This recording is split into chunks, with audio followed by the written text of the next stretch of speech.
Hello friends, welcome back to my channel Nazbin কিচেনে আপনাদের সবাইকে স্বাগত জানিয়ে শুরু করছি আজকের রেসিপি। তো আমার আজকের রেসিপি হচ্ছে ফুসফুসি ভুনা। আর এই রেসিপিটা আমি কিভাবে তৈরি করছি আপনারা সম্পূর্ণ ভিডিও দেখতে থাকুন, আশা করি অনেক ভালো লাগবে। তাহলে চলুন দেরি না করে রেসিপিটা শুরু করা যাক।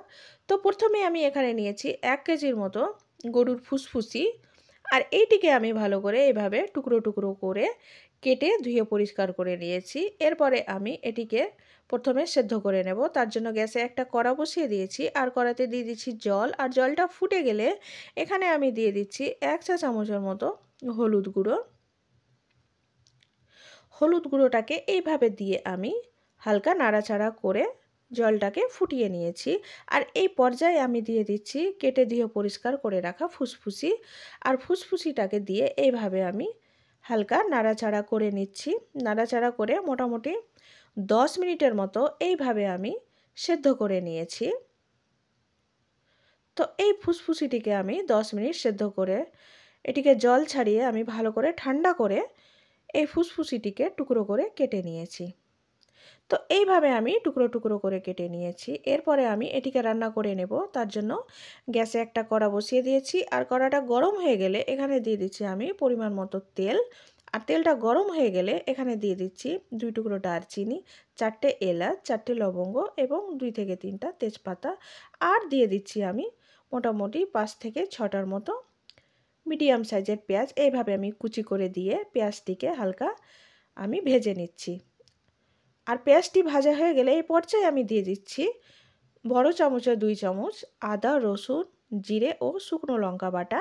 আমি 2 চামচের মতো দিয়ে দিচ্ছি।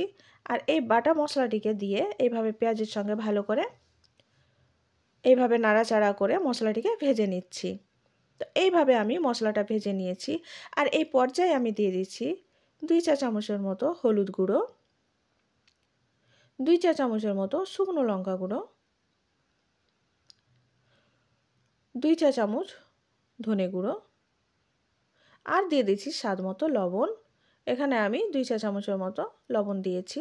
দিয়ে এই গুঁড়ো মশলাটিকে আমি মশলার সঙ্গে ভালো করে মিক্স করে মশলাটাকে কষিয়ে নিচ্ছি।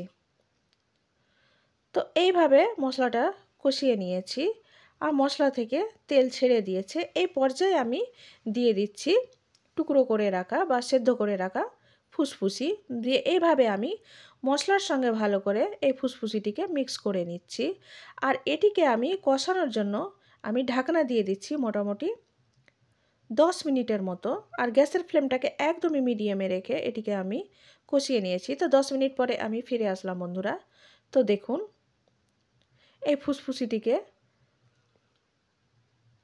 এইভাবে কষিয়ে নিয়েছি। আর নাড়াচাড়া করে এটিকে আমি ভালো করে সেদ্ধ করার জন্য দিয়ে দিচ্ছি 2 গ্লাসের মতো উষ্ণ গরম জল। দিয়ে আবারও আমি ভালো করে নাড়াচাড়া করে আর এটিকে সেদ্ধ করার জন্য আমি ঢাকনা দিয়ে দিচ্ছি মোটামুটি 20 মিনিটের মতো। আর গ্যাসের ফ্লেমটাকে একদমই মিডিয়ামে রেখে এটিকে আমি রান্না করেছি। তো 20 মিনিট পরে আমি ফিরে আসলাম বন্ধুরা। তো দেখুন এই ফুসফুসিটা কতটা সেদ্ধ হয়েছে দেখে অবশ্যই বুঝতে পারছেন। তো আবারও আমি ভালো করে নাড়াচাড়া করে নিচ্ছি, নাহলে আবার তলায় লেগে যেতে পারে। আর এই পর্যায়ে আমি দিয়ে দিচ্ছি 1 চা চামচের মতো গরম মশলা গুঁড়ো। দিয়ে আবারও আমি ভালো করে নাড়াচাড়া করে মোটামুটি 5 মিনিটের মতো আবারও আমি এটিকে রান্না করে নিয়েছি। তো দেখুন বন্ধুরা এই ফুসফুসি ভুনা একদমই রেডি। তো এইভাবে একবার হলেও ট্রাই করবেন, আশা করি অনেক ভালো লাগবে। তো বন্ধুরা রেসিপিটা যদি ভালো লেগে থাকে তাহলে লাইক করে দেবেন, শেয়ার করে দেবেন আর কমেন্ট করে অবশ্যই জানাবেন রেসিপিটি আপনাদের কেমন লেগেছে। আর চ্যানেলটাকে সাবস্ক্রাইব না করে থাকলে অবশ্যই সাবস্ক্রাইব করে দেবেন। তো আজ আসি বন্ধুরা, আবার দেখা হবে অন্য কোনো দিন অন্য কোনো রেসিপির সঙ্গে। ভালো থাকবেন, সুস্থ থাকবেন।